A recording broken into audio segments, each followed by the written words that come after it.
محمد رسول اللہ صلی اللہ علیہ وسلم کے اوپر جو شریعت جو کتاب اتاری گئی اس کے اوپر بھی ایمان لاتے ہیں، اور سابقہ انبیاء کے اوپر جو شریعت جو ان کو دین دیا گیا، جو ان کے اوپر کتابیں اتاری گئی، ان کو بھی سچا مانتے ہیں، ان کے اوپر بھی ایمان لاتے ہیں، اور آخرت کے دن کے اوپر یقین رکھتے ہیں۔ اللہ رب العالمین نے یہ صفات بیان کی متقین کی کہ یہ کتاب جو ہے، جو لا ریب کتاب ہے، جس میں کسی قسم کا شک نہیں ہے،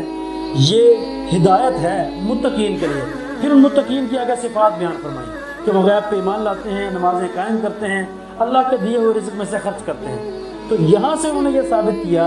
کہ یہ جو اولیاء ہیں، یہ جو قبروں کے اندر مدفون لوگ ہیں، یہ ہمیں رزق دیتے ہیں۔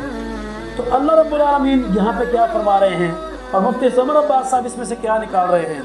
اللہ کرے ان کو یہ اتنی سمجھ اللہ رب العالمین عطا فرمائے، اور ان کے پیچھے چلنے والوں اور متبعین کو یہ سمجھ عطا فرمائے، تو وہ قرآن کے اوپر غور تو کریں کہ قرآن کہتا کیا ہے، کہنا کیا چاہتا ہے۔ پہلی پچھلی ساری آیات کو ملا کے دیکھو، کیا وہ بات یہاں سے نکلتی بھی ہے جو آپ بیان کر رہے ہو؟ ایک تو یہ بات کہ قرآن کی آیات سے ایک ایسی بات ثابت کرنے کی کوشش کی جو قرآن سے ثابت نہیں ہوتی، بلکہ قرآن جس کا انکار کرنے کے لیے آیا۔ جب مشرکین مکہ بتوں کی عبادت کرتے تھے تو وہ بھی تو یہی کرتے تھے نا، وہ اللہ کو چھوڑ کے بتوں سے مانگتے تھے،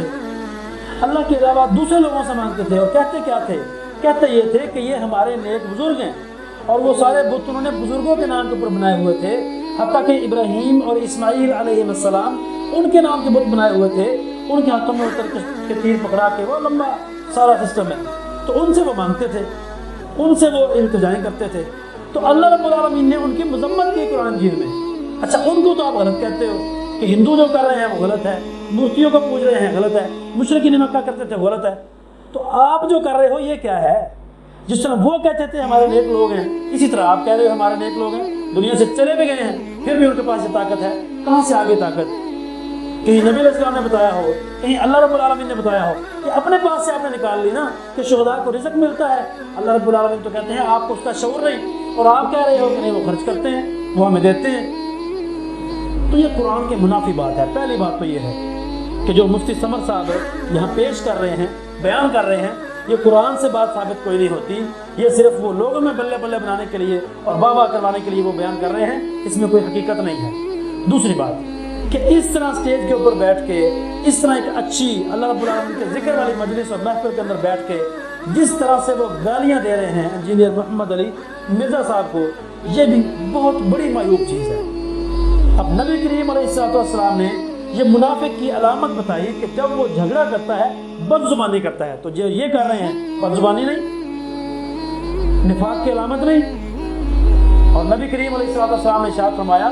منافق کی یہ علامات ہیں، اگر ساری ہوئی تو پکا منافق ہے۔ اگر ان میں سے کوئی ایک بھی خصلت منافق کی پائی گئی کسی بندے کے اندر، تو اس کے اندر نفاق کی ایک خصلت پائی جائے گی، ان میں سے گالیاں دینا ہے، اور یہ اسٹیج کے اوپر بیٹھ کے گالیاں دے رہے ہیں۔ تو ہمیں چاہیے کہ جو طریقہ نبی کریم علیہ السلام کا تھا گفتگو کا،